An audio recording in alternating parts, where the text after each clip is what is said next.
الحمد لله رب العالمين نحمده ونستعينه ونؤمن به ونتوكل عليه ونعوذ بالله من شرور أنفسنا ومن سيئات أعمالنا من يهده الله فلا مضل له ومن يضلل فلا هادي له نشهد أن لا إله إلا الله وحده لا شريك له ونشهد أن محمدًا عبده ورسوله أرسله بالهدى ودين الحق ليظهره على الدين كله ولو كره المشركون اللهم صل وسلم وبارك على رسولك وحبيبك سيدنا محمد وعلى آل وأصحاب سيدنا ومولانا محمد وعلى جميع الأنبياء والمرسلين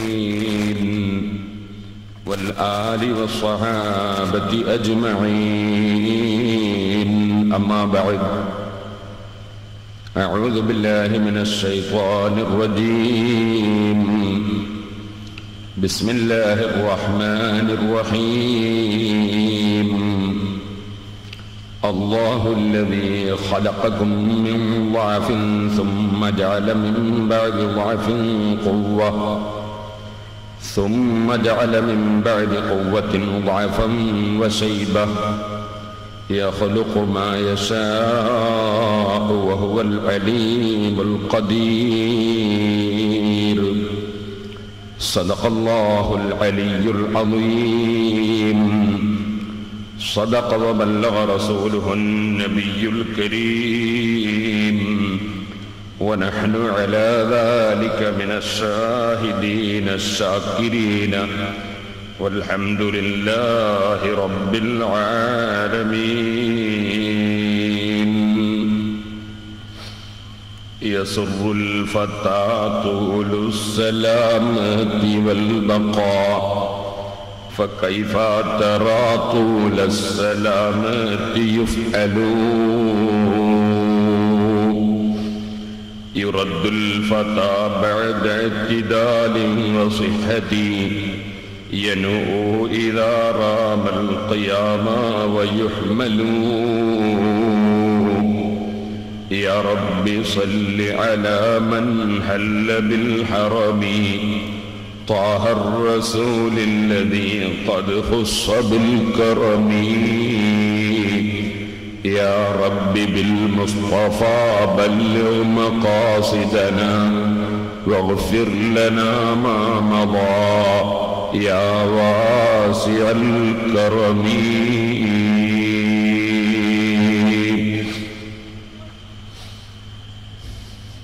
ബഹുമാനികളെ, അല്ലാഹുവിന്റെ മഹത്തായ അനുഗ്രഹം കൊണ്ട് ഇന്നലെ നാം സൂചിപ്പിച്ച ഹദീസിന്റെ ബാക്കി ഭാഗമാണ് ഇന്നത്തെ നമ്മുടെ വിഷയത്തിന് ആധാരം. 7 വിഭാഗം ജനങ്ങൾക്ക് അല്ലാഹു സുബ്ഹാനഹു വ തആല അവന്റെ സ്പെഷ്യൽ തണലായ അർശിന്റെ തണൽ അന്ത്യനാളിൽ നൽകുമ്പോൾ അതിലൊന്നാമതായി പറഞ്ഞത് ഇമാമുൻ അദ്ലുൻ, നീതി ചെയ്യുന്ന ഭരണാധികാരി എന്നതാണ്. അതിനെ സംബന്ധിച്ച് ഒരൽപ്പം ഇന്നലെ നാം വിശദീകരിച്ചു. ഏത് ഭരണരംഗത്തുള്ളവരും അവരവരുടെ മേഖലയിൽ നീതി പുലർത്തുന്നവർ ആകണം എന്ന് നാം സൂചിപ്പിച്ചു. ഇന്ന് ആ ഹദീസിന്റെ രണ്ടാമത്തെ ഭാഗമായി അഷ്റഫുൽ ഖൽഖ് സല്ലല്ലാഹു അലൈഹി വസല്ലം പഠിപ്പിച്ചു, അർശിന്റെ തണൽ ലഭിക്കുന്ന രണ്ടാമത്തെ വിഭാഗം വശാബുൻ നശഅ ഫീ ഇബാദത്തില്ലാഹ്, അല്ലാഹുവിന്റെ ഇബാദത്തിലായി വളർന്നു വന്ന യുവാവ്, വളർന്നു വന്ന ചെറുപ്പക്കാരൻ, അദ്ദേഹത്തിന് അല്ലാഹു സുബ്ഹാനഹു വ തആല അർശിന്റെ തണൽ നൽകുമെന്ന് മുഹമ്മദുർ റസൂലുള്ളാഹി സ്വല്ലല്ലാഹു അലൈഹി വസല്ലമ തങ്ങൾ പഠിപ്പിച്ചു. യുവത്വം എന്ന് പറയുന്നത് അല്ലാഹു സുബ്ഹാനഹു വ തആല കൊടുക്കുന്ന ഒരു വലിയ അനുഗ്രഹം ആണ്. യുവത്വത്തിന്റെ ഏറ്റവും പ്രധാനപ്പെട്ട ഗുണം ആരോഗ്യം ഉണ്ടാകുന്നു എന്നതാണ്. അതുകൊണ്ട് നമ്മുടെ ഇന്നത്തെ വിഷയം ആരോഗ്യവും ആരാധനയും എന്നതാണ്. ആരോഗ്യമുള്ള സമയത്താണ് നാം അല്ലാഹുവിന് വളരെ ആരാധനകൾ നിർവഹിക്കേണ്ടത്. അഷ്റഫുൽ ഖൽഖ് സല്ലല്ലാഹു അലൈഹി വസല്ലം നമ്മെ അർശിന്റെ തണൽ ലഭിക്കുന്ന വിഭാഗങ്ങൾ എണ്ണിപ്പഠിപ്പിക്കുമ്പോൾ ശാബുൻ നശഅ ഫീ ഇബാദത്തില്ലാഹി എന്ന് പറഞ്ഞു. ബഹുമാനപ്പെട്ട പണ്ഡിതന്മാർ ഈ ഹദീസ് വിശദീകരിച്ചുകൊണ്ട് പറഞ്ഞു, ഖുസ്സ ശാബു ലികൗനിഹി മദിന്നത ഗലബത്തി ശഹ്വ. നബി സല്ലല്ലാഹു അലൈഹി വസല്ലം യുവത്വത്തെ സംബന്ധിച്ചും യുവാവിനെ സംബന്ധിച്ചും പ്രത്യേകം പറയാനുള്ള കാരണം, യുവത്വമുള്ള സമയത്താണ് ശരീരത്തിന്റെ ചാബല്യങ്ങൾക്ക് മനുഷ്യൻ അടിമപ്പെട്ടു പോകാനും മനുഷ്യന്റെ കുട്ടിത്തരത്തിൽ അവന്റെ യൗവന്യകാലത്ത് പല അബദ്ധങ്ങളിലേക്കും തിരിഞ്ഞു പോകാനും സാധ്യതയുണ്ട്. ആ സമയം അവനവനെ സൃഷ്ടിക്കപ്പെട്ട ലക്ഷ്യം എന്താണോ ആ ലക്ഷ്യത്തെ സംബന്ധിച്ച് ബോധമുള്ളതോടുകൂടി ജീവിക്കാൻ സാധിക്കുന്നവനാണ് അല്ലാഹു പ്രത്യേകമായ സമ്മാനം നൽകുന്നത്. മനുഷ്യനെ അല്ലാഹു സൃഷ്ടിച്ചത് ഈ ഭൗതികമായ ലോകത്ത് ജീവിച്ച് മറ്റുള്ള മൃഗങ്ങളെ പോലെ ഭുജിച്ച് ഭോഗിച്ച് ജീവിച്ച് ജീവനൊടുക്കാൻ വേണ്ടി അല്ല. മറ്റുള്ള ജീവികൾക്കൊക്കെ ഇവിടെ ജീവിക്കണം, ഭുജിക്കണം, തിന്നണം, അതിന്റെ വികാരശമനം നടത്തണം, കിടക്കണം, ഉറങ്ങണം, ഉണരണം, അങ്ങനെ അങ്ങ് ചത്തുപോകണം എന്നതാണ് അതിന്റെ ജീവിതത്തിന്റെ അകത്തുക. നേരെ മറിച്ച് മനുഷ്യൻ അങ്ങനെ അല്ല. വമാ ഖലഖതുൽ ജിന്ന വൽ ഇൻസ ഇല്ലാ ലിയഅ്ബുദൂൻ. അല്ലാഹുവിനെ അറിഞ്ഞുകൊണ്ട് ഇബാദത്ത് ചെയ്യാൻ വേണ്ടി മാത്രമാണ് മനുഷ്യനെയും ജിന്നിനെയും ഞാൻ സൃഷ്ടിച്ചിട്ടുള്ളത് എന്ന് അല്ലാഹു ജല്ല ജലാലുഹു പറയുന്നു. അപ്പൊ അല്ലാഹുവിനെ ഇബാദത്ത് ചെയ്യലാണ് മനുഷ്യനെ സൃഷ്ടിച്ചതിന്റെ ലക്ഷ്യം. ആ ലക്ഷ്യം സാക്ഷാത്കരിക്കപ്പെടാൻ ഏറ്റവും കൂടുതൽ അനുയോജ്യമായ സമയം യുവത്വത്തിന്റെ സമയമാണ്. കാരണം പ്രായമാകുമ്പോൾ മനുഷ്യന് ഇബാദത്തുകൾ ചെയ്യാൻ ആരോഗ്യപരമായ ധാരാളം തടസ്സങ്ങൾ ഉണ്ടാകാൻ സാധ്യതയുണ്ട്. യുവത്വമുള്ള സമയത്താണ് അല്ലാഹുവിനെ ആരാധന ചെയ്യാൻ ഏറ്റവും കൂടുതൽ സൗകര്യം ഉള്ളത്. മനുഷ്യൻ യുവത്വത്തിന്റെ പ്രസരിപ്പിൽ ജീവിക്കുമ്പോൾ പിൽക്കാല ജീവിതത്തെ സംബന്ധിച്ച് പലപ്പോഴും ഓർമ്മ ഉണ്ടാവുകയില്ല. ഈ എന്റെ കരളിന്റെ കഷ്ണങ്ങളായ യുവാക്കൾ ചിന്തിക്കണം, നമുക്കാർക്കും ഇവിടെ ഇത്രകാലം ജീവിക്കാം എന്നതിന് ഗ്യാരണ്ടിയൊന്നും ഇല്ല. ഇബ്നു നബാത്തുൽ ബസ്രി റഹ്മത്തുള്ളാഹി അലൈഹി തങ്ങൾ പറഞ്ഞതുപോലെ പ്രായമുള്ളവരെ വിളിച്ചിട്ട് ബഹുമാനപ്പെട്ടവർ പറഞ്ഞു, ഓ പ്രായം ചെന്ന് കയ്യും കാലുമൊക്കെ അതാ ചുളിഞ്ഞ് ശരീരത്തിലെ രോമങ്ങളൊക്കെ വെളുത്തിട്ടുള്ളവർ ഇല്ലേ, അങ്ങനെ നരബാധിച്ചിട്ടുള്ളവർ ഉണ്ടല്ലോ. അവരെ സംബന്ധിച്ച് ഇബ്നു നബാത്തുൽ ബസ്രി റഹ്മത്തുള്ളാഹി അലൈഹി തങ്ങൾ പറഞ്ഞു, ഓ നരബാധിച്ചിട്ടുള്ള വാർദ്ധക്യം ചെന്ന ആളുകളെ,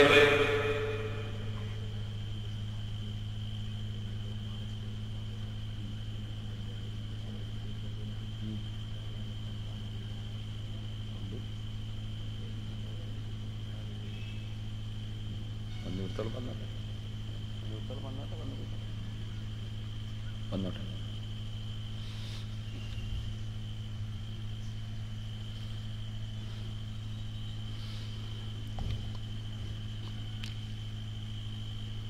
തലയും താടിയുമൊക്കെ നരച്ചിട്ടുള്ളവരെ, ഒരു പഴത്തിന്റെ തോല് പച്ചക്കായ അങ്ങോട്ടും, നിങ്ങൾ എന്തിനാണ് അങ്ങോട്ടൊന്നും വിശേഷം ഉണ്ടെങ്കിൽ ഞാൻ പറയും. ഒരാൾ ഒന്ന് ദ്വാരപ്പിക്കാൻ വേണ്ടി വന്ന് പറയാൻ വേണ്ടി സമ്മതം ചോദിച്ചാണ്. അയാൾ വന്ന് ദ്വാരപ്പിച്ച് പോയിക്കോട്ടെ, അയാൾക്ക് അത്ര അർജന്റ് ഉള്ളത് കൊണ്ടാണ്, ഒരു ചെറിയ രോഗമുള്ളത് കൊണ്ട്, വിഷമമുള്ളത് കൊണ്ട് പറഞ്ഞാണ്. നിങ്ങളങ്ങോട്ട് നോക്കണ്ടില്ല.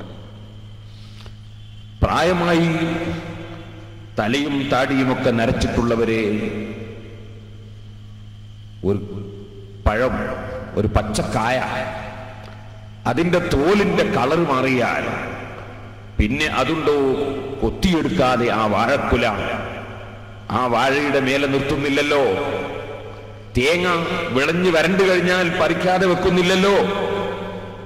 ഇതുപോലെ ശരീരത്തിലുള്ള രോമങ്ങളുടെ കളറുകൾ മാറിയ പ്രായം ചെന്ന ജനങ്ങളെ,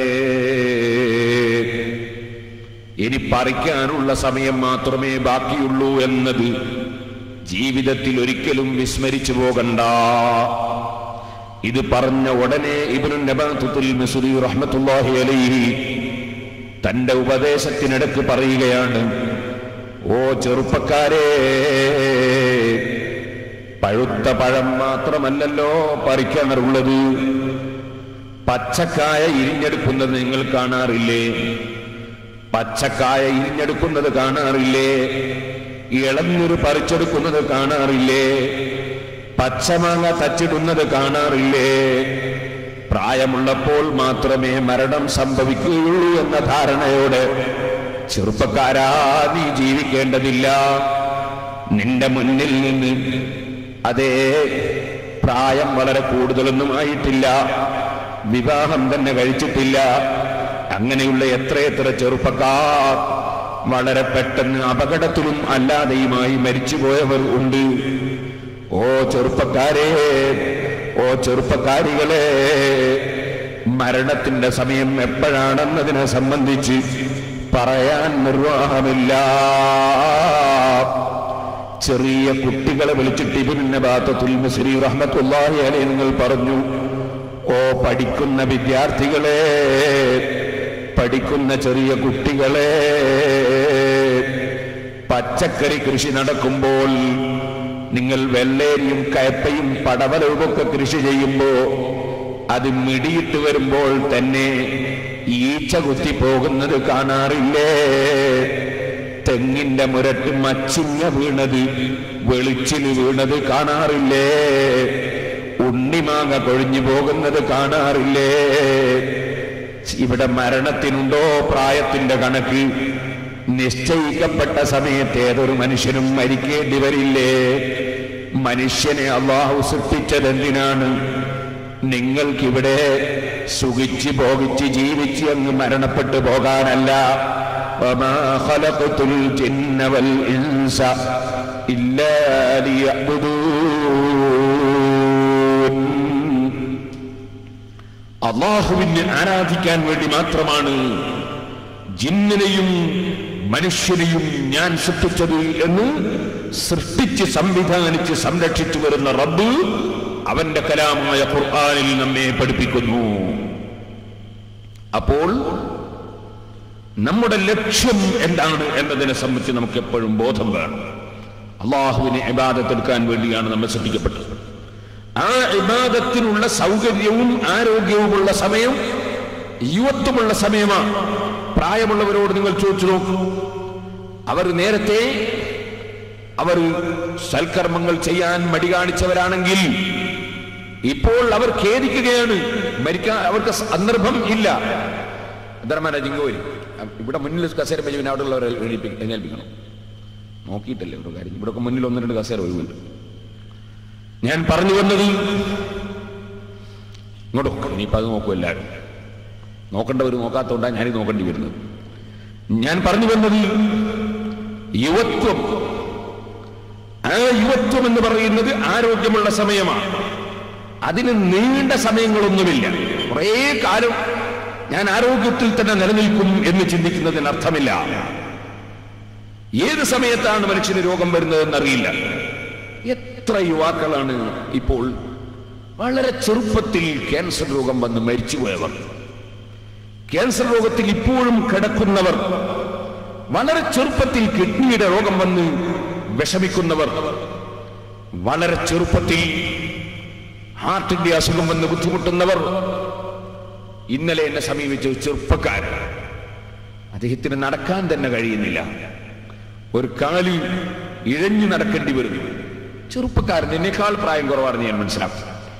അങ്ങനെ എത്ര ആളുകൾ എന്റെ ചെറുപ്പക്കാരെ അള്ളാഹു ആരോഗ്യവും ഒഴിവും തരുന്ന സമയം സൽക്കർമ്മങ്ങളിൽ ഏർപ്പെടുന്നതിന് പകരം ചുരുങ്ങിയ കാലത്തുള്ള ജീവിതത്തിൽ അമിതമായ ചിന്തകളും അമിതമായ ആലോചനകളും ഭാവി ജീവിതത്തെ സംബന്ധിച്ചും നമ്മുടെ ഒരിക്കലും അവസാനിക്കാത്ത ഭാവി ജീവിതമായ പാരത്രിക ലോകത്തെക്കുറിച്ചും ചിന്തിക്കാതെ ഞാൻ എന്നും ഇവിടെ സുരക്ഷിതമായി നിലനിൽക്കും എന്ന ഒരു ചിന്തയിലല്ലേ നമ്മുടെ യുവാക്കൾ പലപ്പോഴും നീങ്ങിക്കൊണ്ടിരിക്കുന്നത്. ബഹുമാനപ്പെട്ട അഹ്മദ് ഇബ്നു ഹജർ അൽ അസ്ഖലാനി റഹ്മത്തുള്ളാഹി അലൈഹി അവിടുത്തെ സഹീഹുൽ ബുഖാരിയുടെ വ്യാഖ്യാനത്തിൽ അതുകൊണ്ടാ പറഞ്ഞത്, യസ്റുൽ ഫതാ തൂലുസ് സലാമതി വൽ ബഖാ ഫകൈഫ തറാ തൂലസ് സലാമതി യഫ്അലൂ. ചെറുപ്പക്കാരനെ സന്തോഷിപ്പിക്കുന്നു, അവൻ സുരക്ഷിതമായി നീണ്ട ജീവിതം നയിക്കുന്നു എന്നത് അവന് സന്തോഷമായി അവൻ കാണുന്നു. പക്ഷേ ഇവന്റെ ഈ സുരക്ഷിതമായ ദൈർഘ്യമായ ജീവിതത്തിന്റെ നീളം എത്രയാണ്?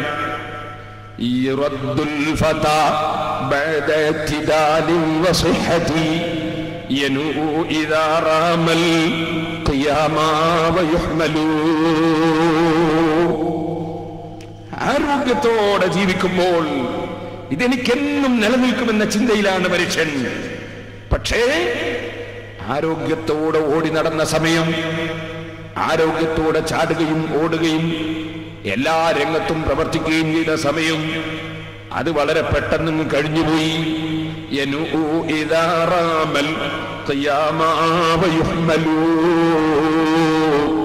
കുറച്ചു കാലം ആയുസ് ഉണ്ടെങ്കിൽ തന്നെ ആ ആയുസ് ജീവിക്കുന്ന സമയം ഒരൽപ്പ ദിവസം കഴിയുമ്പോൾ എഴുന്നേറ്റ് നിൽക്കാൻ ഉദ്ദേശിക്കുമ്പോൾ നിൽക്കാൻ സാധിക്കുന്നില്ല, ഊരവേദന വരുന്നു.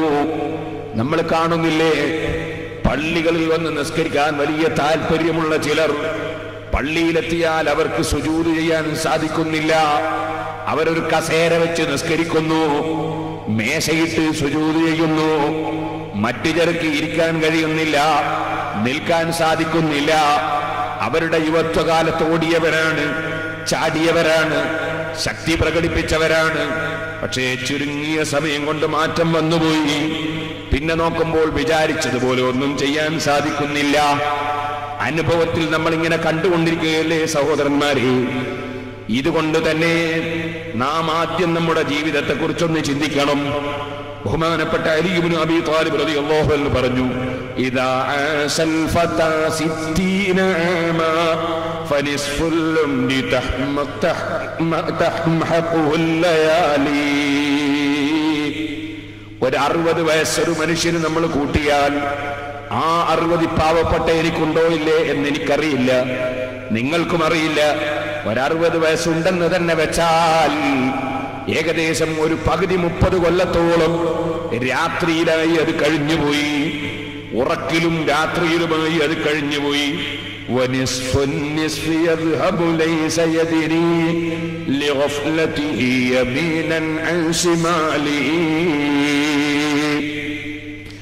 ഇനി ബാക്കിയുള്ളതൊരു 30 വയസ്സാണ് ജീവിക്കാനുള്ളത്. 30 വയസ്സോളം രാത്രിയിൽ കഴിഞ്ഞുപോയി. ഇനി ആ ഉള്ള 30-ൽ ഒരു 15 കൊല്ലത്തോളം നിന്റെ ഒന്നും തിരിയാത്ത എട്ടും പൊട്ടും തിരിയാത്ത കാലം എന്ന നിലക്ക് നിന്റെ ചെറുപ്പത്തിൽ അതും കഴിഞ്ഞുപോയി. ഇനി നിനക്കാകെ ജീവിതത്തിന് ബാക്കിയുള്ളത് എത്രയാണ്? 60 വയസ്സ് ജീവിക്കുന്ന നിനക്കുള്ളത് 15 വർഷമാണ് നിന്റെ ജീവിതം.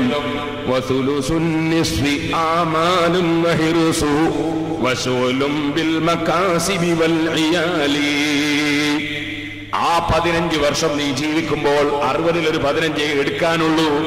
ബാക്കി മുഴുവനും അപ്പുറപ്പുറം തലയും പാലും മുറിച്ച് തീർന്നുപോയി. ഇനി ആ ഉള്ള 15-നെ കുറിച്ച് നീ ഒന്ന് ചിന്തിക്കൂ. ആ 15 വർഷം 60-ലുള്ളൊരു 15, ആ 15 നിന്റെ മനസ്സിൽ വീടുണ്ടാക്കണം, കല്യാണം കഴിക്കണം, സന്താനങ്ങൾ ഉണ്ടാകണം, എനിക്ക് വിസ കിട്ടണം, എനിക്ക് ജോലി കിട്ടണം, എനിക്ക് ബിസിനസ് നടത്തണം, അവിടെ കച്ചവടം തുടങ്ങണം, ഇവിടെ ബിൽഡിംഗ് ഉണ്ടാക്കണം, അവിടെ വീട് വലുതാക്കണം. നിന്റെ കുറെ ആഗ്രഹങ്ങളാണ്. അതിന്റെ ജോലിയുമായുള്ള ഇടപെടലാണ്. നീ ഓരോ ദിവസവും പ്രശ്നത്തിലാണ്. ഒരു ദിവസം നീ പാസ്പോർട്ട് കിട്ടാൻ വേണ്ടിയുള്ള പരിപാടിക്ക് വേണ്ടി ഇറങ്ങുകയാണ്, അതിന് ഓടി നടക്കുകയാണ്. പിന്നെ അതിന്റെ വെരിഫിക്കേഷന് വരുമ്പോ ആ വെരിഫിക്കേഷൻ ക്ലിയറായി കിട്ടാനുള്ള ചിന്തയിൽ അതിന് ശുപാർശക്ക് നടക്കുകയാണ്. പിന്നെ അത് കുറെ കഴിഞ്ഞിട്ട് പാസ്പോർട്ട് കിട്ടാൻ വേണ്ടി കാത്തിക്കുകയാണ്. പിന്നെ കുറെ ദിവസം കഴിഞ്ഞപ്പോ വിസക്ക് വേണ്ടി കൊടുക്കുകയാണ്. പിന്നെ അതിങ്ങനെ വരാൻ കാത്തിക്കുകയാണ്. പിന്നെ നീ പോകുമ്പോഴേക്ക് അതിന്റെ ബേജാറാണ്, അതിന്റെ മറ്റ് ചിന്തകളാണ്. പോയതിന് ശേഷമോ പിന്നെ പണി കിട്ടാനുള്ള ചിന്തയാണ്. പിന്നെ ആ പണിയുമായി ബന്ധപ്പെട്ട കാര്യത്തിലാണ്. ദുന്യാവിൽ എവിടെ നീ ജീവിക്കുമ്പോഴും നീ ജോലികളിലും പ്രശ്നങ്ങളിലും പ്രയാസങ്ങളിലും അതിന്റെ ചിന്തകളിലുമായി നിന്റെ ഈ 15 കൊല്ലത്തിൽ വലിയൊരു സമയം അങ്ങനെയും പോയി. ഇനി പിന്നെ നിനക്ക് ബാക്കിയുള്ളത് എന്താണ്?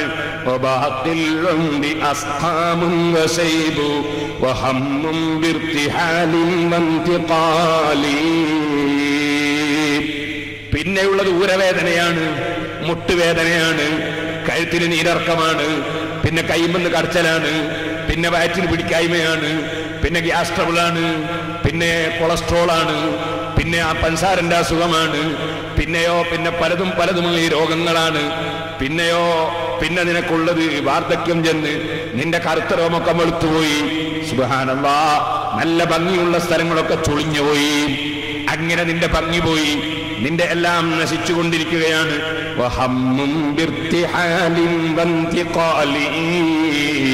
ഇനി ഈ ജീവിച്ച ലോകത്ത് നിന്ന് യാത്ര പോകാനുള്ള ചിന്തയിലാണ്. യാത്ര പോകുന്ന ദുഃഖമാണ്. ഈ യാത്ര പോകുമ്പോഴുള്ള പ്രയാസത്തെക്കുറിച്ചുള്ള ചിന്തയാണ്. നിന്റെ ജീവിതം നീ ഒന്ന് ആലോചിക്കൂ. ഫഹുബ്ബുൽ മർഇ തൂലൽ അംരി ജഹീലു വഖിസ്മതുഹു അലാ ഹാദൽ മിസാലി. ചിന്താശക്തിയുള്ള മഹാനായ അലി ഇബ്നു അബീ ത്വാലിബ് റളിയല്ലാഹു അൻഹു പറഞ്ഞു, മോനെ, നീ അല്ലാഹുവിനെ പ്രിയം വെച്ച് അല്ലാഹുവിന് ഇബാദത്ത് എടുത്ത് ഒരു നീണ്ട ജീവിതത്തിന് വേണ്ടി ഒരുങ്ങി നിൽക്കണമെന്ന ചിന്തയിൽ നീ അതുമായി ബന്ധപ്പെടുന്ന ചിന്ത നിന്റെ മനസ്സിലില്ലെങ്കിൽ, നീണ്ട ജീവിതത്തിന് വേണ്ടിയുള്ള ഒരുക്കത്തെക്കുറിച്ചുള്ള ചിന്ത നിന്റെ മനസ്സിലില്ലെങ്കിൽ, രാജാവായ റബ്ബിനെ പ്രിയം വെച്ച് അവനെ ഒരു നോക്ക് കാണണമെന്ന ചിന്ത നിനക്കുണ്ടാകുന്നില്ലെങ്കിൽ, ആ രാജാവ് ഏറ്റവും പ്രിയം വെച്ച ഹബീബായ മുഹമ്മദ് റസൂലുള്ളാഹി സല്ലല്ലാഹു അലൈഹി വസല്ലമ തങ്ങളെ കൊടിക്കീഴിൽ എനിക്കൊന്ന് എത്തിച്ചേരണമെന്ന ചിന്തയില്ലെങ്കിൽ, ആ മുഹമ്മദ് നബിയുടെ പുന്നാര മുഖമൊന്ന് കാണണമെന്ന ആഗ്രഹമില്ലെങ്കിൽ, ആ മുഹമ്മദ് നബി സല്ലല്ലാഹു അലൈഹി വസല്ലമ തങ്ങളുടെ സച്ചരിതരായ ശിഷ്യന്മാരെയും മുൻഗാമികളമായ മഹാന്മാരെയും ഒക്കെ എനിക്കും പോയി പരിചയപ്പെടുകയും കൈപിടിക്കുകയും സലാം പറയുകയും അവരുടെ കൂടെ എനിക്കും ഒന്ന് ജീവിക്കുകയും വേണമെന്ന ചിന്ത നിനക്കില്ലെങ്കിൽ, ഈ ലോകത്തുള്ള 10-60 വർഷത്തെ ജീവിതത്തിന് വേണ്ടിയാണ്, 10-75 കൊല്ലത്തെ ജീവിതത്തിന് വേണ്ടിയാണ് നിന്റെ സമയം നീ മുഴുവനും നശിപ്പിക്കുന്നതെങ്കിൽ, അതാണ് നീ ആഗ്രഹിക്കുന്നതെങ്കിൽ, അതിനു വേണ്ടിയാണ് നിന്റെ ചിന്തകളൊക്കെ നീക്കുന്നതെങ്കിൽ, അതിനു വേണ്ടിയാണ് നിന്റെ പ്രവർത്തനങ്ങളും പഠനങ്ങളും ഉപകരണങ്ങളും എല്ലാം നീ കൊണ്ടുപോകുന്നതെങ്കിൽ, നീ വാസ്തവത്തിൽ ചിന്തയില്ലാത്ത വിവരം കെട്ടവനല്ലയോ. വിവരമുള്ളവരും ബുദ്ധിയുള്ളവരുമാരാണ്. ഇന്നലില്ലാഹി ഇബാദൻ ഫൂതനാ തല്ലഖുദ് ദുനിയാ വഖാഫുൽ ഫിതനാ നവറു ഫീഹാ വലമ്മാ അലിമു അന്നഹാ ലൈസത് ലിഹയ്യിൻ വതനാ. ഈ ഭൗതികമായ ലോകത്തുള്ള ജീവിതത്തിന് നിലനിൽപ്പില്ല. ഈ ഭൗതികമായ ജീവിതത്തിന് നിലനിൽപ്പില്ല. ഭൗതിക ചിന്തകൾക്കും നിലനിൽപ്പില്ല. നിലനിൽക്കുന്ന ഒരു ലോകമുണ്ട്, നിലനിൽക്കുന്ന ഒരു ജീവിതമുണ്ട്. ഒരിക്കലും നശിക്കാത്ത ഒരു രാജാവുണ്ട്, ഒരിക്കലും നശിക്കാത്ത രാജാവുണ്ട്. ആ രാജാവിന്റെ ഭൂമിയിൽ അവന്റെ വെള്ളം കുടിച്ചവന്റെ ഭക്ഷണം കഴിച്ചവന്റെ ഓക്സിജൻ ശ്വസിച്ച് അവൻ തന്ന ആരോഗ്യത്തോടെ അവൻ തന്ന കണ്ണുകൊണ്ട് നോക്കി, അവൻ തന്ന കാതുകൊണ്ട് കേട്ട്, അവൻ തന്ന കൈകൊണ്ട് പിടിച്ച്, അവൻ തന്ന കാലുകൊണ്ട് നടന്ന്, അവൻ തന്ന ആരോഗ്യത്തോടെ ജീവിക്കുമ്പോൾ ആ രാജാവിന് നന്ദി ചെയ്തുകൊണ്ടുള്ള ജീവിതം, ആ രാജാവിനെ ഓർമ്മിച്ചുകൊണ്ടുള്ള ജീവിതം, ആ രാജാവിന് ഖിദ്മത്ത് ചെയ്തുകൊണ്ടുള്ള ജീവിതം, അഥവാ ആ രാജാവിന്റെ മുമ്പിൽ ശരീരവും സമ്പത്തും ആത്മാവും മനസ്സും സമർപ്പിക്കുന്ന ജീവിതം, ആ ജീവിതത്തിൽ സന്തോഷം കണ്ടെത്തുന്നവർ, ആ ജീവിതത്തിന്റെ പ്രശ്നത്തിൽ ചിന്തകൾ മുഴുക്കുന്നവർ, ആ ജീവിതത്തിന് വേണ്ടി ജീവിക്കുന്നവർ, ആ ജീവിതത്തിന് വേണ്ടി മരിക്കുന്നവർ, അവരല്ലേ സഹോദരന്മാരെ ബുദ്ധിയുള്ളവർ. അതിനേറ്റം പറ്റിയ സന്ദർഭമാണ് മനുഷ്യന്റെ യുവത്വകാലം. അല്ലാഹുവിന് സുജൂദ് ചെയ്യാൻ, അല്ലാഹുവിന് കുനിയാൻ, അല്ലാഹുവിന് നിസ്കാരം നിർവഹിക്കാൻ, അല്ലാഹുവിന് നോമ്പെടുക്കാൻ, അല്ലാഹുവിന്റെ ദീനിന് വേണ്ടി പ്രവർത്തിക്കാൻ, അല്ലാഹുവിന് വേണ്ടി സമർപ്പിക്കാൻ പറ്റിയ സന്ദർഭം, ആരോഗ്യമുള്ള സമയം തന്നെ. പക്ഷേ ബഹുഭൂരിപക്ഷം ആളുകളും ഈ വിഷയത്തിൽ പരാജയപ്പെട്ടുപോയി. അഷ്റഫുൽ ഖൽഖ് സല്ലല്ലാഹു അലൈഹി വസല്ലം തങ്ങൾ അതാ പറയുന്നത്, നിഅമതാനി മഖ്ബൂലുൻ ഫീഹിമാ കസീറുൻ മിനൻ നാസ് അസ്സിഹ്ഹതു വൽ ഫറാഗ്. രണ്ട് മഹത്തായ അനുഗ്രഹങ്ങൾ. ആ രണ്ട് അനുഗ്രഹത്തിലും അധികം ആളുകളും പരാജയപ്പെട്ടുപോയി, വഞ്ചിക്കപ്പെട്ടുപോയി. അവർ അത് വേണ്ടതുപോലെ ഉപയോഗപ്പെടുത്തിയില്ല. ഏതാണ് ആ രണ്ട് അനുഗ്രഹങ്ങൾ? അസ്സിഹ്ഹതു വൽ ഫറാഗ്. ഒന്ന് ആരോഗ്യമാണ്, മറ്റൊന്ന് ഒഴിവ് സമയമാണ്. ആരോഗ്യവും ഒഴിവും, അത് രണ്ടും വലിയ സൽക്കർമ്മങ്ങൾക്ക് വേണ്ടി ഉപയോഗപ്പെടുത്തി വലിയ വിജയം നേടാൻ സാധിക്കുന്ന വിഷയങ്ങളാണ്. പക്ഷെ അധിക പേരും ആരോഗ്യവും ഒഴിവുമുള്ള സമയത്ത് സൽക്കർമ്മങ്ങളിൽ സെക്കൻഡിലും ചുരുങ്ങി ചുരുങ്ങി ചുരുങ്ങി പോവുകയാണ്. അതാണ് നിന്റെ സമയം. ആ സമയത്താണ് നിനക്ക് നീണ്ട ജീവിതത്തിലേക്ക് സമ്പാദിക്കേണ്ടത്. ആ സമ്പാദിക്കേണ്ട സമയമാണ് നീ അനാവശ്യത്തിന് വേണ്ടി ചെലവഴിച്ചത്. നീ ഒന്ന് അല്പം ആലോചിച്ചു നോക്കൂ. രാത്രി സമയത്ത് ഇരുന്ന് സൊറ പറഞ്ഞ് നേരം പോക്കുന്നവരുണ്ട്. രാത്രി സമയത്ത് ഇരുന്ന് സിനിമ കാണുന്നവരുണ്ട്. രാത്രി സമയത്ത് ഇരുന്ന് അതാ പിക്ചർ കാണുന്നവരുണ്ട്. അതുപോലെ മറ്റു പലതും കാണുന്നവരുണ്ട്. ഇവിടെ ആരോ ഒരാള് ഒരു സംശയം ചോദിച്ചു, മുഴു സമയവും പാട്ട് കേൾക്കുന്ന ചാനലിൽ പരിപാടിയുടെ പരസ്യം കൊടുത്തത് വിശദീകരിക്കാമോ എന്നൊരു ചോദ്യം ചോദിച്ചു. ഇത് ചോദ്യോത്തര വേദി അല്ലെങ്കിൽ ഞാൻ പറയട്ടെ, അത്തരം ആളുകൾ പരിപാടിക്ക് വരണമെങ്കിൽ അവിടെ കൊടുത്തിട്ടല്ലേ കാര്യമുള്ളൂ. അപ്പോ മുഴു സമയവും പാട്ടിന് പകരം ഒരു മിനിറ്റെങ്കിലും ഒരു നല്ല കാര്യത്തിന്റെ പരസ്യം ആയി കിട്ടിയാൽ അത്രയും ഹൈറായി. ഒരു മിനിറ്റെങ്കിലും രക്ഷപ്പെട്ടു. നേരെ മറ്റേ അതും കൊടുത്തില്ലേ, ആ സമയം കൂടി പാട്ട് കേൾക്കുമായിരുന്നു. അതുകൊണ്ട് എന്തായി, ആ പാട്ട് കേൾക്കുന്നവർക്കും ഇങ്ങനെ ഒരു പരിപാടി ഉണ്ടെന്ന് അറിയാൻ സാധിക്കുകയില്ലേ? ഞാൻ പറഞ്ഞു വന്നത്, നമ്മുടെ സമയം അത് നഷ്ടപ്പെടുത്താനുള്ളതല്ല, സമ്പാദിക്കാനുള്ളതാണ്. ഹുജ്ജത്തുൽ ഇസ്ലാം അബൂ ഹാമിദ് അൽ ഗസാലി റഹ്മത്തുള്ളാഹി അലൈഹി തങ്ങൾ പറഞ്ഞു, മോനെ, സുബ്ഹി നിസ്കരിക്കുന്ന സമയത്ത് നിന്റെ മനസ്സിൽ നീ കരുതണം, ഞാനൊരു പക്ഷേ ളുഹറിന്റെ സമയത്തുണ്ടാവുകയില്ല, ഇതെന്റെ അവസാനത്തെ നിസ്കാരമായിരിക്കുമെന്ന് കരുതണം. വെറുതെയാണോ സഹോദരന്മാരെ? ഞാൻ ഓർക്കുന്നു, നമ്മുടെ നാട്ടിൽ നിന്ന് തന്നെ സുബ്ഹിയോടടുത്ത സമയത്ത് എയർപോർട്ടിലേക്ക് പോയ നമ്മുടെ സജീവ രണ്ട് പ്രവർത്തകന്മാർ അബ്ദുറഹ്മാൻ ഹാജിയും അഹമ്മദ് ഹാജിയും സുബ്ഹി നിസ്കരിച്ചവർ യാത്ര തുടർന്നു.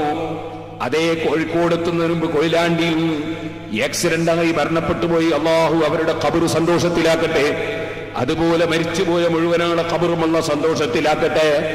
ഞാൻ നിങ്ങളോട് പറയുന്നത്, സുബ്ഹി നിസ്കരിച്ചവൻ ളുഹർ വരെ ജീവിക്കുമെന്നതിന് ഗ്യാരണ്ടി ഇല്ലല്ലോ. ഇമാം ഗസാലി റഹിമഹുള്ള എന്നെ ഉപദേശിക്കുന്നു, നിങ്ങളെയും ഉപദേശിക്കുന്നു. ഓ മനുഷ്യ, നീ സുബ്ഹി നിസ്കരിക്കുന്ന സമയത്ത് ഇതെന്റെ അവസാനത്തെ നിസ്കാരമാണെന്ന് കരുതി നിസ്കരിക്കണം കേട്ടോ. ളുഹറിന്റെ സമയത്ത് നീ ഉണ്ടാകുമെന്നതിന് ഉറപ്പില്ല. ളുഹർ നിസ്കരിക്കുമ്പോൾ ഇതെന്റെ അവസാനത്തെ സംഭാഷണമാണ്, എന്നെ പടച്ച റബ്ബുമായി എന്റെ അവസാനത്തെ സംഭാഷണമാകാമിത്. അസറിന്റെ സമയത്ത് നിസ്കരിക്കാൻ ഞാൻ ഉണ്ടായിക്കൊള്ളണമെന്നില്ല. ആ കരുത്തോടെ നീ ദുഹർ നിസ്കരിക്കണം. അസറിന്റെ സമയമാകുമ്പോ എന്റെ അവസാനത്തെ വിളിയാണ് ഞാൻ കേട്ടത്. ഇനി മഗ്രിബിന്റെ സമയത്ത് ഞാൻ ഉണ്ടാകണമെന്നില്ല. മഗ്രിബ് നിസ്കരിക്കുമ്പോ ഇശാഇന്റെ സമയത്ത് ഞാൻ ഉണ്ടാകണമെന്നില്ല. ഇശാ നിസ്കരിക്കുമ്പോ സുബ്ഹി നിസ്കരിക്കാൻ ഞാൻ ഉണ്ടാകണമെന്നില്ല. ഇതെന്റെ അവസാനത്തെ സംഭാഷണമാകാം.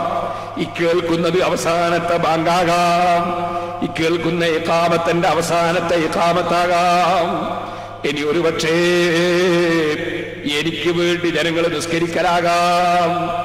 എന്റെ നിസ്കാരം ഇതോടെ അവസാനിച്ചിരിക്കാം. ഈ ചിന്തയോടെ 5 നേരത്തെ നിസ്കാരം നിർവഹിക്കണം. നീ ഒരിക്കലും തന്നെ നിനക്ക് ഗ്യാരണ്ടി ഇല്ലല്ലോ. ഇശാ നിസ്കരിച്ച എന്റെ മാന്യ സ്നേഹിതൻ കടവത്തൂരിലെ മഹമ്മൂദ് ഇശാ നിസ്കരിച്ച് ദുബായിൽ റൂമിൽ കിടന്നുറങ്ങിയതാണ്. പക്ഷേ സുബ്ഹിക്ക് പോയി നോക്കുമ്പോൾ അദ്ദേഹം മയ്യിത്തായി കിടക്കുകയാണ്. റബ്ബേ, അദ്ദേഹത്തിന്റെ ഖബർ സന്തോഷത്തിലാക്കണം റഹ്മാനേ. ഓ സഹോദരന്മാരെ, ചെറുപ്പക്കാരെ, വയസ്സ് 28 മാത്രമേ ഉള്ളൂ, 30-ൽ കുറവേ ഉള്ളൂ. പ്രായത്തിന്റെ കണക്കുണ്ടോ? കിടന്നുറങ്ങി നേരം വെളുക്കുമ്പോഴേക്ക് മരണപ്പെട്ടുപോയി.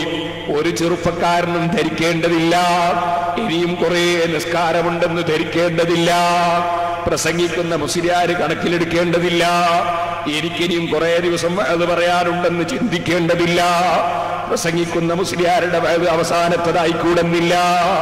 സദസ്സിൽ വരുന്നവർക്ക് അവസാന സദസ്സായി കൂടുന്നില്ല. ആർക്കുണ്ടിവിടെ മനുഷ്യന്റെ ശരീരത്തിന് ഗ്യാരണ്ടി?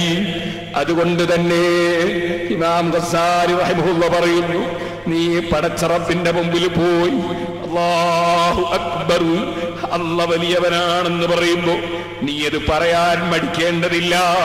നീ നിസ്കാരം കളാക്കേണ്ടതില്ല. നീ നിസ്കാരം കൈയൊഴിക്കേണ്ടതില്ല. നിന്നെ പടച്ച റബ്ബിന്റെ മുമ്പിലാ പോയി നിൽക്കാൻ പറയുന്നത്. നിനക്ക് വെള്ളം തന്നവന്റെ മുമ്പിലാണ്, ഭക്ഷണം തന്നവന്റെ മുമ്പിലാണ്, ആരോഗ്യം തന്നവന്റെ മുമ്പിലാണ്. നീ പോയി അല്ലാഹു അക്ബർ എന്ന് ചൊല്ലുമ്പോ ഇതെന്റെ അവസാനത്തെ തക്ബീറായി കൂടുന്നില്ല. ഈ റബ്ബുമായുള്ള സംഭാഷണം എന്റെ അവസാനത്തേതായി കൂടുന്നില്ല. ഇനി ഒരു പക്ഷേ അടുത്ത നിസ്കാരത്തിന് മുമ്പ് ഞാനങ്ങ് വിട പറഞ്ഞു പോയാൽ നേരെ റബ്ബിന്റെ കോടതിയിലേക്കുള്ള യാത്രയായി കൂടുന്നില്ല. ഈ ചിന്തയിൽ നിസ്കാരം നിർവഹിക്കണം ചെറുപ്പക്കാരാ. ഈ ചിന്തയിൽ ഓരോ സൽക്കർമ്മങ്ങളിലും ഏർപ്പെടണം ചെറുപ്പക്കാരാ. അപ്പോഴല്ലേ നിനക്ക് ഇഖ്ലാസ് ഉണ്ടാകുന്നത്, റബ്ബിന്റെ പൊരുത്തത്തിന് വേണ്ടിയാകുന്നത്. അപ്പോഴല്ലേ ഖുശൂ ഉണ്ടാകുന്നത്, അപ്പോഴല്ലേ ഭക്തി ഉണ്ടാകുന്നത്.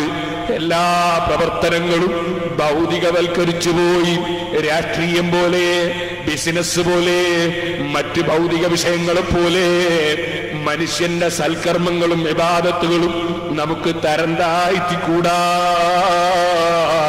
ഇമാം ഗസാലി റഹിമഹുല്ലാഹ് വിശദീകരണം നൽകുന്നു. ആഴത്തിൽ ചിന്തിക്കണം. കാരണം നീണ്ട ജീവിതമുണ്ട് മുന്നിൽ, അവസാനിക്കാത്ത ജീവിതം. ആ ജീവിതത്തിൽ വിശ്വസിച്ചവനേ മുസ്ലിമാവൂ. അൽ ഈമാനു അൻ തുഅ്മിന ബില്ലാഹി വ മലായികതിഹി വ കുതുബിഹി വ റുസുലിഹി വൽ യൗമിൽ ആഖിർ. അല്ലേ ഈമാൻ എന്ന് പറഞ്ഞാൽ എന്താ? അല്ലാഹുവിൽ അചഞ്ചലമായ വിശ്വാസം വേണം. അല്ലാഹുവിന്റെ മലക്കുകളിൽ അചഞ്ചലമായ വിശ്വാസം വേണം. അല്ലാഹുവിന്റെ കിതാബുകളിൽ വിശ്വാസം വേണം. അല്ലാഹു പറഞ്ഞേറ്റ മുർസലീങ്ങളിൽ വിശ്വാസം വേണം. വൽ യൗമിൽ ആഖിർ, ഈ ദിവസത്തെക്കുറിച്ചും ഈ രാജ്യത്തെക്കുറിച്ചും ഈ ലോകത്തെക്കുറിച്ചും ചിന്തിച്ചാൽ പോരാ. വൽ യൗമിൽ ആഖിർ, അവസാന നാളിനെ കുറിച്ച് വിശ്വസിക്കണം. പലർക്കും അത് ഇല്ലാതെ പോകുന്നു, അല്ലേ? ഇപ്പൊ നിങ്ങൾ നോക്കൂ, ഞാൻ ഓർമ്മിക്കുകയാണ്. ഒരാള്, ഞാൻ കുറ്റ്യാടിയിൽ സിറാജുൽ ഹുദ ആരംഭിച്ച സമയകാലത്ത് മർഹൂം അണ്ടോണ ഉസ്താദിന് അവിടെ ഒരു ക്ലാസ്സിന് വേണ്ടി കൊണ്ടുവന്നു. അപ്പൊ കുറച്ച് പ്രായമുള്ള ഒരാള് അവിടെ വന്നു.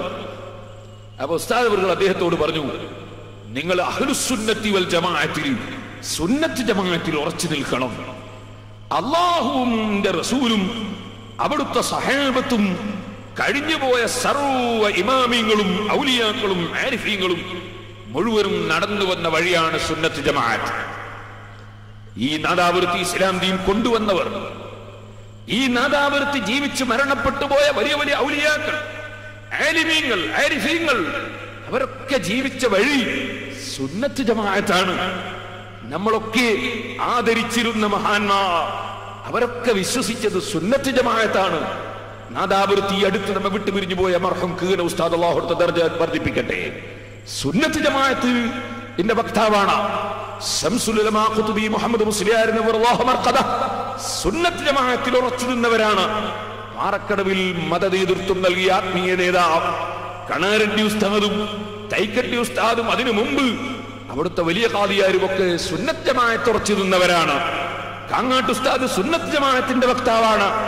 ബഹുമാനപ്പെട്ട മർഹൂം കണ്ണിയത്ത് ഉസ്താദും മീക്കി ഉസ്താദും അതുപോലെ അണ്ടോണ ഉസ്താദും അതുപോലെ കഴിഞ്ഞുപോയ ധാരാളം ഉസ്താദുമാരെ ആലിമീങ്ങൾ, ഓക്കെ ഉസ്താദ്, അതുപോലെ പുല്ലൂക്കർ ഉസ്താദ്, സി ഉസ്താദ്, ഞാൻ നിങ്ങൾ ഓർക്കുന്നു, ചെറുശോല ഉസ്താദ്, ഇമ്മിച്ചേലി ഉസ്താദ് തുടങ്ങി ഈ അടുത്ത കാലത്ത് കഴിഞ്ഞുപോയ വലിയ വലിയ ആലിമീങ്ങൾ, അതിനു മുമ്പ് കഴിഞ്ഞുപോയവർ മർഹൂം സയ്യിദ് അബ്ദുറഹ്മാൻ ബാഫക്കി തങ്ങൾ, പാണക്കാട് പൂക്കോയ തങ്ങൾ, അങ്ങനെ തുടങ്ങിയുള്ള മഹാന്മാരായ സയ്യിദന്മാർ, കഴിഞ്ഞുപോയ മഹാന്മാർ, ഈ നാദാവൃത്ത് കഴിഞ്ഞുപോയ വലിയ വലിയ സയ്യിദന്മാർ എല്ലാവരും സുന്നത്ത് ജമാഅത്തുകാരായിരുന്നു.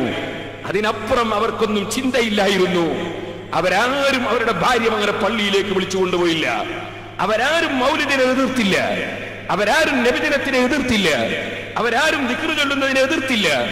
അവരാരും തന്നെ പള്ളിയിൽ നിന്ന് ഇറങ്ങിപ്പോയി ഏതെങ്കിലും പശുക്കളോ ആടുകളോ മൂത്രമൊഴിക്കുന്ന സ്ഥലത്ത് പോയി പെരുന്നാൾ നിസ്കാരത്തിൽ പങ്കെടുത്തില്ല. അവർ പള്ളിയിൽ വെച്ച് നിസ്കരിച്ചു. നിങ്ങൾ ചിന്തിച്ചു നോക്കൂ, അവരെല്ലാവരും ദിക്റ് ചൊല്ലി, സ്വലാത്ത് ചൊല്ലി, അവരൊക്കെ മരിച്ച വീട്ടിൽ ഭക്ഷണം കൊടുത്തു, മരിച്ച മയ്യത്തോട് ദിക്റ് ചൊല്ലി, അവരൊക്കെ ജുമാക്ക് 2 ബാങ്ക് മക്കയിലും മദീനയിലും നടക്കുന്നത് പോലെ കൊടുത്തു, അവരൊക്കെ തറാവീഹ് മക്കയിലും മദീനയിലും നടക്കും പോലെ 20 നിസ്കരിച്ചു. അവരെല്ലാം സുന്നത്ത് ജമാഅത്തുകാരായിരുന്നു. ആ സുന്നത്ത് ജമാഅത്തിൽ ഉറച്ചു നിന്നുകൊണ്ട് അതിനുവേണ്ടി പടപൊരുതിയവരാണ് ബദരീങ്ങൾ, അതിനുവേണ്ടി പടപൊരുതിയവരാണ് ഉഹദീങ്ങൾ.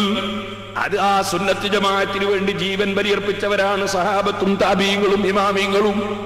അതുകൊണ്ട് തന്നെ അണ്ടോട് ഉസ്താദ് ഈ വ്യക്തിയോട് പറഞ്ഞു, നിങ്ങൾ സുന്നത്ത് ജമാഅത്തിൽ ഉറച്ചു നിൽക്കണം. അപ്പൊ ഇയാളെ മറുപടി, അങ്ങനെ സുന്നി തന്നെ ആയാല് ജീവിക്കണ്ടേ മുസ്ലിയാരെ? സുന്നി തന്നെ ആയാല് ജീവിക്കണ്ടേ മുസ്ലിയാരെ? ഇത് കുറ്റ്യാടിയല്ലേ? ഉടനെ ഉസ്താദിന്റെ മറുപടി, മരിക്കണ്ടേ കാക്ക. ഉസ്താദിന്റെ മറുപടിയാണ്, മരിക്കണ്ടേ കാക്ക. ഞാൻ ആ ധൈര്യപൂർവ്വമുള്ള മറുപടി കേട്ടപ്പോ എനിക്ക് നല്ല ഉത്സാഹം തോന്നി. ഞാൻ പറഞ്ഞു വന്നത്, ഇന്നത്തെ ജനങ്ങളുടെ ചിന്ത ജീവിക്കണം എന്നതാണ്, മരിക്കണം എന്നതല്ല. എന്റെ ചെറുപ്പക്കാരെ, സുന്നിയായാലും തർക്കേടില്ല, ജമാഅത്തായാലും തർക്കേടില്ല, മുജാഹിദായാലും തർക്കേടില്ല, തബ്ലീഗായാലും തർക്കേടില്ല, ഖാദിയാനിയായാലും തർക്കേടില്ല. നമ്മക്കിവിടെ ജീവിക്കണം. ജീവിക്കാൻ വേണ്ടി നമ്മളൊക്കെ ഒരുമിച്ച് കൂടണം, ജീവിക്കാൻ വേണ്ടി നമ്മളൊക്കെ ഒരുങ്ങണം എന്ന് പറയുന്ന സിദ്ധാന്തം ഇസ്ലാമികമല്ല. മറിച്ച് ഈമാനിന് വേണ്ടി ജീവിക്കണം. ഇന്ന സ്വലാത്തി വനുസുകി വമഹയായ വമമാതി ലില്ലാഹി റബ്ബിൽ ആലമീൻ. നിസ്കാരത്തിൽ വെറുതെ പച്ചക്കള്ളം പറയുകയാണോ അല്ലാഹുവിനോട്? നിസ്കാരത്തിൽ കയ്യും കെട്ടിയിട്ട് ഖിബലക്ക് തിരിഞ്ഞ് പച്ചക്കള്ളം പറയുകയാണോ? വജ്ജഹ്തു വജ്ഹിയ ലില്ലദീ ഫതറസ് സമാവാതി വൽ അർദ്. ആകാശഭൂമികളെ സൃഷ്ടിച്ച് സംവിധാനിച്ച് സംരക്ഷിച്ചു വരുന്ന അല്ലാഹുവിലേക്ക് ഞാൻ എന്റെ മനസ്സും ശരീരവും ആത്മാവും തിരിച്ചിരിക്കുന്നു. ഹനീഫൻ മുസ്ലിമ, ഇസ്ലാമിനെതിരായ സർവ്വ ആശയങ്ങളിൽ നിന്നും ഞാൻ മാറി നിൽക്കുന്നു. ഞാൻ ഉറച്ച മുസ്ലിമാണ്. വമാ അന മിനൽ മുശ്രിക്കീൻ, ഞാൻ ശിർക്ക് ചെയ്യുന്നവരുടെ കൂട്ടത്തിൽ പെട്ടവനല്ല. ഞാൻ അല്ലാഹുവിനെ മാത്രം ആരാധിക്കുന്നു, അല്ലാഹുവിനെ മാത്രം അവലംബിക്കുന്നു. അല്ലാഹുവല്ലാതെ കൊടുക്കുന്നവനില്ല, അല്ലാഹുവല്ലാതെ തടയുന്നവനില്ല, അല്ലാഹുവല്ലാതെ ഉപകാരോപദ്രവത്തിന്റെ ഉടമസ്ഥനില്ല. ഇനി എവിടുന്ന് ആര് മുഖേന എന്ത് കിട്ടിയാലും അല്ലാഹ് ഖദറാക്കിയതല്ലാതെ കിട്ടുകയില്ല. ഒരാരോഗ്യമുള്ളവരിൽ നിന്നോ പണമുള്ളവരിൽ നിന്നോ അല്ലെങ്കിൽ നേതാവിൽ നിന്നോ അനുയായിയിൽ നിന്നോ ഭരണാധികാരിയിൽ നിന്നോ അല്ലാത്തവരിൽ നിന്നോ പണക്കാരനിൽ നിന്നോ പാവപ്പെട്ടവരിൽ നിന്നോ മനുഷ്യരിൽ നിന്നോ ഉദ്യോഗസ്ഥരിൽ നിന്നോ അല്ലാത്തവരിൽ നിന്നോ ആരിൽ നിന്നും അള്ള കണക്കാക്കിയതല്ലാതെ കിട്ടുകയില്ല. അള്ള മാത്രമേ കൊടുക്കുന്നവനുള്ളൂ, അള്ള മാത്രമേ തടയുന്നവനുള്ളൂ, അള്ളാഹ്ക്ക് മാത്രമേ അധികാരമുള്ളൂ. ഇതൊന്ന് ഉറച്ചങ്ങ് വിശ്വസിച്ചാൽ അവനാണ് യഥാർത്ഥത്തിൽ മുവഹ്ഹിദ്. അവനാണ് മുവഹ്ഹിദ്, ഏകത്വം അംഗീകരിച്ചവൻ, സർവ്വ വിഷയത്തിലും പടച്ച റബ്ബിന്റെ ഏകത്വം അംഗീകരിച്ചവൻ. ആ ഏകത്വം അംഗീകരിച്ചവന് ഇവിടെ ജീവിക്കണമെന്ന ചിന്തയല്ല, മറിച്ച് ഇന്ന സ്വലാത്തി വനുസുഖി, നിശ്ചയമായും എന്റെ നിസ്കാരം, വനുസുഖി എന്റെ ഇബാദത്തും, എന്റെ ഹജ്ജും, എന്റെ ഉംറയും, എന്റെ ഇബാദത്തും, എന്റെ അറവും, എന്റെ എല്ലാ വിഷയങ്ങളും, വമഹ്യായ വമമാതി എന്റെ ജീവിതവും, വമമാതി എന്റെ മരണവും, ലില്ലാഹി റബ്ബിൽ ആലമീൻ റബ്ബുൽ ആലമീനായ അല്ലാഹുവിന് സമർപ്പിക്കുന്നു. എനിക്കിവിടെ കുറെ കാലം ജീവിക്കണമെന്നില്ല, ഇവിടെ ജീവിച്ചുകൊണ്ട് ഒരു കാര്യവും കിട്ടാനുമില്ല. മറിച്ച് എന്റെ ജീവിതം എന്തിനു വേണ്ടിയാ? ലില്ലാഹി റബ്ബിൽ ആലമീൻ, അല്ലാഹുവിന് വേണ്ടി. എന്റെ മരണം എന്തിനു വേണ്ടിയാണ്? അല്ലാഹുവിന് വേണ്ടി. ആ അല്ലാഹുവിനുള്ള വിശ്വാസത്തിൽ അബദ്ധം ഉള്ള കക്ഷികളുടെ കൂടെ ചേർന്നുകൊണ്ട്, അള്ളാഹുവിലുള്ള വിശ്വാസം തകർക്കുന്നവരുടെ കൂടെ ചേർന്നുകൊണ്ട്, അള്ളാഹുവിന്റെ റസൂലിലുള്ള വിശ്വാസം തകർന്നവരെ കൂട്ടിപ്പിടിച്ചുകൊണ്ട്, അള്ളാഹുവിന്റെ ദീന് തകർക്കുന്നവരെ കൂട്ടിപ്പിടിച്ചുകൊണ്ട് ഇവിടെ ജീവിക്കാൻ വേണ്ടി പടപൊരുതണമെന്ന് പറഞ്ഞാൽ എന്തിനിവിടെ ജീവിക്കണം? ഇവിടെ ജീവിക്കുന്നത് മരിക്കാനാണെന്ന ബോധം വേണം. മരിക്കുന്നത് ജീവിക്കാനാണ്. പക്ഷെ ഈ ജീവിതമല്ല. ഫലനുഹയ്യന്നഹും ഹയാത്തൻ ത്വയ്യിബ, ഒരു പ്രശ്നവുമില്ലാത്ത ഒരു ജീവിതം. തലവേദനയുടെ പ്രശ്നമില്ല, ഡോക്ടറെ കാണേണ്ടതില്ല, വക്കീലിനെ ചെന്ന് നോക്കേണ്ടതില്ല, കോടതിയിൽ നിന്ന് നോട്ടീസില്ല, പോലീസ് സ്റ്റേഷൻ ഭയപ്പെടേണ്ടതില്ല, ഒരക്രമിയെയും ഭയപ്പെടേണ്ടതില്ല, ആരെയും പേടിക്കേണ്ടതില്ലാത്തൊരു ജീവിതം, ആരും ശല്യം ചെയ്യാത്തൊരു ജീവിതം, ആരും കുറ്റം പറയാത്തൊരു ജീവിതം, ആരും എതിർക്കാനില്ലാത്തൊരു ജീവിതം, എല്ലാവർക്കും സന്തോഷം ലഭിക്കുന്ന ജീവിതം. അവിടെ യുവത്വം നശിച്ച് പ്രായം കൂടുന്നില്ല, ആരോഗ്യം തകരുന്നില്ല. ഇരിക്കുന്ന വീട്ടിൽ നിന്നിറങ്ങി മയ്യത്ത് കട്ടിലിൽ കയറി ഒരു ദിവസം പോകേണ്ടതില്ല. എവിടെ ചെന്നാലും ആരായിരുന്നാലും അതേ, ആർക്കുമില്ലേ ഒരു ദിവസം ഒരു യാത്ര. പക്ഷേ ആ ജീവിതത്തിൽ യാത്ര പോകേണ്ടതില്ല. സ്വർഗത്തിലുള്ള ജീവിതമാണ്. ഫലനുഹയ്യന്നഹും ഹയാത്തൻ ത്വയ്യിബ, നല്ല ഒരു ജീവിതം നമ്മൾ അവരെ ജീവിപ്പിക്കും നബിയേ. അത് സ്വർഗത്തിലുള്ള ജീവിതമാണ്. ആ ജീവിതത്തിന് വേണ്ടിയാകണം ഇവിടെയുള്ള ജീവിതം, ആ ജീവിതത്തിന് വേണ്ടിയാകണം ഇവിടെയുള്ള മരണം. അത് അല്ലാഹുവിന് വേണ്ടി സമർപ്പിച്ചുകൊണ്ടാകണം. അതാണ് സഹോദരന്മാരെ, ആരും തന്നെയില്ല, ആരും തന്നെയില്ല. ഏതൊരു മനുഷ്യനായിരുന്നാലും, ഏതു മനുഷ്യനും ഒരു ദിവസം മയ്യിത്ത് കട്ടിലിൽ കയറി യാത്ര പോകേണ്ടി വരും, സ്ട്രെച്ചറിൽ കയറേണ്ടി വരും, ആംബുലൻസിൽ കയറേണ്ടി വരും.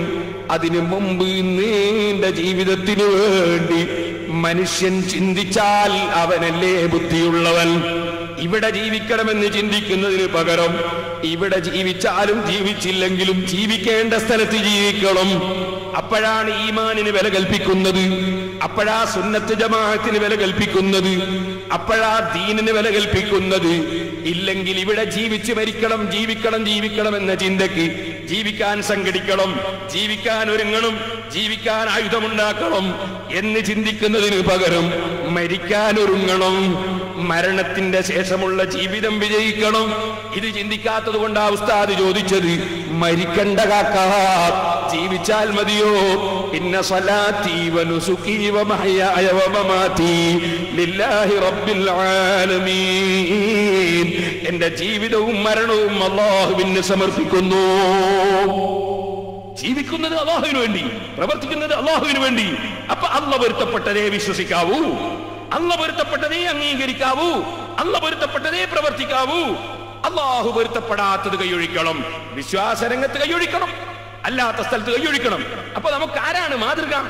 ആരുടെ നിർദ്ദേശമാണ് സ്വീകരിക്കേണ്ടത്? സ്വീകരിക്കേണ്ടത് പ്രസിഡന്റിന്റെ നിർദ്ദേശമല്ല, ചെയർമാന്റെ നിർദ്ദേശമല്ല, സെക്രട്ടറിയുടെ നിർദ്ദേശമല്ല, ഈ പാവപ്പെട്ട എന്റെ നിർദ്ദേശമല്ല. നിർദ്ദേശം സ്വീകരിക്കേണ്ടത് മുഹമ്മദുർ റസൂലുള്ളാഹി സ്വല്ലല്ലാഹു അലൈഹി വസല്ലം തങ്ങളുടെ നിർദ്ദേശം സ്വീകരിക്കണം. ആ റസൂലുള്ളാഹി സ്വല്ലല്ലാഹു അലൈഹി വസല്ലം തങ്ങൾ എന്ത് പറഞ്ഞു? മൻ അഹ്ദസ ഫീ അംരിനാ ഹാദാ മാ ലൈസ മിൻഹു ഫഹുവ റദ്ദ്. ഈ ഇസ്ലാം കാര്യത്തിൽ പെടാത്ത ഒരു പുതിയ ആശയം ആര് കൊണ്ടുവന്നോ ഫഹുവ റദ്ദ്, അവനെ തള്ളപ്പെടണം. അവനെ കൊള്ളണം എന്നല്ല, അവനെ അംഗീകരിക്കണം എന്നല്ല, അവനുമായി കൂട്ടുചേർന്നുകൊണ്ട് പ്രവർത്തിക്കണം എന്നല്ല. ഫഹുവ റദ്ദ്, അവൻ തള്ളപ്പെടേണ്ടവനാണ്. മുഹമ്മദുർ റസൂലുള്ളാഹി സ്വല്ലല്ലാഹു അലൈഹി വസല്ലം തങ്ങൾ പറയും, അവൻ കൊണ്ടുവന്ന ആശയം തള്ളണം, അവരെയും തള്ളണം. ഇത് അല്ലാഹുവിന്റെ റസൂൽ പഠിപ്പിക്കുന്നു. മറ്റൊരു ഹദീസിൽ അല്ലാഹുവിന്റെ റസൂല് മഹാന്മാരെ സവിശേഷത അടക്കം പഠിപ്പിക്കുന്നു. മൻ അഹദസ ഔ ആവാ മുഹ്ദിസൻ ഫഅലൈഹി ലഅനത്തുല്ലാഹി വൽ മലായികത്തി വന്നാസി അജ്മഈൻ. വല്ലവനും ഒരു പുത്തനാശയക്കാരനായാൽ, അല്ലെങ്കിൽ ഒരു പുത്തനാശയക്കാരന് ഒത്താശ ചെയ്യുന്നവനായാൽ, അല്ലാഹുവിന്റെ റസൂൽ പറയുന്നു, പുത്തനാശയക്കാരന് അഭയം നൽകിയാൽ ഫഅലൈഹി ലഅനത്തുല്ലാഹ്. ബുഖാരിയിൽ ഒരു സ്ഥലത്തല്ല, രണ്ട് സ്ഥലത്തല്ല, മൂന്ന് സ്ഥലത്തല്ല, ഈ ഹദീസ് എത്രയോ സ്ഥലത്ത് ആവർത്തിച്ച് പറയാണ്. ഇമാം ബുഖാരി സഹീഹുൽ ബുഖാരി റിപ്പോർട്ട് ചെയ്യാണ്, അത്തരക്കാർക്ക് അല്ലാഹുവിന്റെ ലഅനത്തുണ്ട്, അല്ലാഹുവിന്റെ റഹ്മത്തിൽ നിന്ന് അവരെ ദൂരീകരിച്ചു പോയി. അല്ലാഹുവിന്റെ റഹ്മത്ത് കിട്ടാതെ ബോംബുണ്ടാക്കിയിട്ട് കാര്യമുണ്ടോ? അല്ലാഹുവിന്റെ റഹ്മത്ത് ഉണ്ടാകാതെ ബടിയെടുത്തിട്ട് കാര്യമുണ്ടോ? അല്ലാഹുവിന്റെ റഹ്മത്തല്ലേ ആദ്യം കിട്ടേണ്ടത്. അല്ലാഹുവിന്റെ റസൂൽ പറയുന്നു, അല്ലാഹുവിന്റെ റഹ്മത്തിൽ നിന്ന് അവരെ ദൂരീകരിക്കപ്പെട്ടു പോയി. ഫഅലൈഹി ലഅനത്തുല്ലാഹി വൽ മലായിക, മലക്കുകളെ ലഅനത്തും അവർക്കുണ്ട്. വന്നാസി അജ്മഈൻ, സജ്ജനങ്ങളായ മുഴുവൻ ആളുകളുടെയും ലഅനത്ത് അവർക്കുണ്ട്. മുഴുവൻ ആളും ശപിക്കുന്ന നിലയ്ക്ക് പിന്നെ നമുക്ക് ദുനിയാവിൽ രക്ഷയുണ്ടോ, ആഖിറത്തിൽ രക്ഷയുണ്ടോ? ഇത് പറഞ്ഞുകൊണ്ട് അല്ലാഹുവിന്റെ റസൂൽ പറയുന്നു, ലാ യഖ്ബലുല്ലാഹു മിൻഹു സർഫൻ വലാ അദിലാ. ഫർളോ സുന്നത്തോ ആയ ഒരൊറ്റ അമലും പുത്തൻവാദികളിൽ നിന്നും, പുത്തനാശയക്കാർക്ക് ഒത്താശ ചെയ്യുന്നവരിൽ നിന്നും, കൂട്ടുപിടിക്കുന്നവരിൽ നിന്നും അല്ലാഹു സ്വീകരിക്കുന്നതല്ല. ഇമാം ബുഖാരി റിപ്പോർട്ട് ചെയ്യുന്നു, ചെറുപ്പക്കാരെ, ആദ്യം വിശ്വാസം ക്ലിയർ ആകണം. ശരിയായ വിശ്വാസമുള്ളവരുടെ കൂടെ കൂട്ടുജീവിതം നയിക്കണം. വിശ്വാസം പിഴച്ചവരുടെ കൂടെ അങ്ങ് പോയാൽ നമ്മുടെ ഈമാൻ തകർന്നു പോകും. ഈമാൻ തകർന്നു കഴിഞ്ഞാൽ പിന്നെ ഒന്നുണ്ടായിട്ടും കാര്യമില്ല. അതുകൊണ്ട് തന്നെ എന്റെ കരളിന്റെ കഷ്ണങ്ങളായ ചെറുപ്പക്കാരോട് നാളെ മഹ്ശറയിൽ വരുമ്പോ പേരോട് അബ്ദുറഹ്മാൻ സഖാഫി സപ്തദിന പ്രഭാഷണം എന്ന് പറഞ്ഞിട്ട് അതാ പല പ്രചരണവും നടത്തി. 7 ദിവസം വയലുണ്ടെന്ന് പറഞ്ഞപ്പോ ഞങ്ങൾ ചെറുപ്പക്കാര് പലരും വയലിന്റെ സദസ്സിലേക്ക് ഞങ്ങൾ ആവേശത്തോടെ പോയി. എന്താ പറയുന്നത് കേൾക്കാൻ വേണ്ടി പോയി. ഓ റബ്ബേ, അദ്ദേഹത്തിന് നീ പറയാനുള്ള തൗഫീഖ് കൊടുത്തിട്ട് ഇതിന്റെ ഗൗരവം ഞങ്ങളോട് പറഞ്ഞിട്ടില്ല. നിസ്കാരത്തെ കുറിച്ച് അയാൾ പറഞ്ഞിരുന്നു, നോമ്പിനെ കുറിച്ച് പറഞ്ഞിരുന്നു, കള്ളു കുടിക്കുന്നതിനെതിരായി പറഞ്ഞിരുന്നു, വ്യഭിചാരത്തിനെതിരെ പറഞ്ഞിരുന്നു, കുടുംബബന്ധം തകർക്കുന്നതിനെതിരെ പറഞ്ഞിരുന്നു. പക്ഷേ വിശ്വാസം തകർന്നു പോകുന്ന പുത്തനാശയത്തെ സംബന്ധിച്ച് ഞങ്ങൾക്കത് പറഞ്ഞു തന്നിട്ടില്ല എന്ന് റബ്ബിന്റെ മുമ്പിൽ വെച്ച് എന്റെ കരളിന്റെ കഷ്ണങ്ങളായ ചെറുപ്പക്കാർ റബ്ബിന്റെ മുമ്പിൽ കംപ്ലൈന്റ് പറയാനുള്ള അവസരം ഉണ്ടാക്കിക്കൂടാ. അതുകൊണ്ട് ആദ്യമായി പറയട്ടെ, ചെറുപ്പക്കാരെ, നിങ്ങൾ നിങ്ങളെ ഈമാൻ സംരക്ഷിക്കണം. നിങ്ങൾ സുന്നത്ത് ജമാഅത്ത് മുറുകെ പിടിച്ച് ജീവിക്കണം. സുന്നത്ത് ജമാഅത്ത് വിശ്വസിക്കുന്ന അഹ്ലുസുന്നത്തി വൽ ജമാഅത്തിന്റെ പണ്ഡിതന്മാർ, അവർക്കിടയിൽ ചിലപ്പോൾ ശാഖാപരമായ ചില മസ്അലകളിൽ തർക്കങ്ങൾ ഉണ്ടാകും. അതുപോലെ ശാഖാപരമായ ചില ഭിന്നതകൾ ഉണ്ടാകും, ചില സംഘടനാപരമായ ഭിന്നതകൾ ഉണ്ടാകും. അതിന്റെ പേരിൽ നിങ്ങൾ ഒരു സംഘടനയിലുള്ള പണ്ഡിതനെയും ചീത്ത പറയരുത്, ഒരു സംഘടനയിലുള്ള ആലിമിനെയും നിസ്സാരപ്പെടുത്തരുത്, ഒരു തങ്ങന്മാരെയും നിങ്ങൾ നിസ്സാരപ്പെടുത്തരുത്. ഇൽമിന് ബഹുമാനമുണ്ട്, നബി കുടുംബത്തിന് ബഹുമാനമുണ്ട്.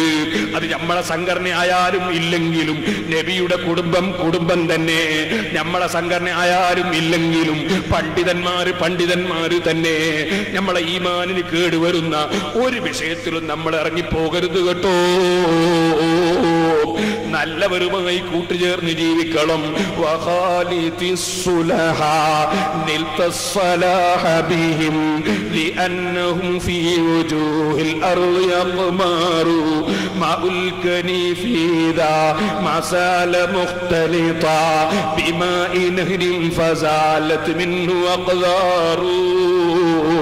മഹാന്മാര് പഠിപ്പിച്ചില്ലേ, അഴുക്ക് ചാലിലൂടെ ഒലിച്ചു പോകുന്ന മലിനജലം, ആ മലിനജലം ഒലിച്ച് ഒലിച്ച് നല്ല സംശുദ്ധമായ വെള്ളമൊലിക്കുന്ന പുഴയിൽ പോയി ചേർന്ന് ആ പുഴയിലെ വെള്ളത്തിന്റെ കൂടെ ഒലിക്കുമ്പോൾ അഴുക്കുചാലിലെ വെള്ളം മുഴുവനും ശുദ്ധവെള്ളമായി മാറിപ്പോയി. അതുപോലെ ചെറുപ്പക്കാരാ, നിന്റെ സാഹചര്യം മോശമായതിന്റെ പേരിൽ നീ വല്ലപ്പോഴും തെറ്റുകളിൽ മുഴുകിപ്പോയെങ്കിൽ, നീ വല്ലപ്പോഴും നീ തെറ്റായ പ്രവർത്തനങ്ങളിൽ പെട്ടുപോയെങ്കിൽ, വല്ലപ്പോഴും നിന്റെ നിസ്കാരം കളായി പോയെങ്കിൽ, വല്ലപ്പോഴും നീ മദ്യത്തിന്റെ അടിമയായി പോയെങ്കിൽ, വല്ലപ്പോഴും നീ അന്യ പെണ്ണുമായി സുഖിച്ചു പോയെങ്കിൽ, ഓ ചെറുപ്പക്കാരാ, അള്ളാഹുവിനെ ഭയപ്പെടുന്ന പണ്ഡിതന്മാരുമായി ബന്ധപ്പെടുക, തഖ്വയുള്ള മഹാന്മാരുമായി ബന്ധപ്പെടുക, ദീനിന്റെ പ്രവർത്തനം നടത്തുന്നവരുമായി സഹവസിക്കുക. നമ്മുടെ മോശമായ ചുറ്റുപാടുകൾ അള്ളാഹു മാറ്റിത്തരും. അതിനുവേണ്ടി നല്ലവരോട് കൂട്ടുചേരുക.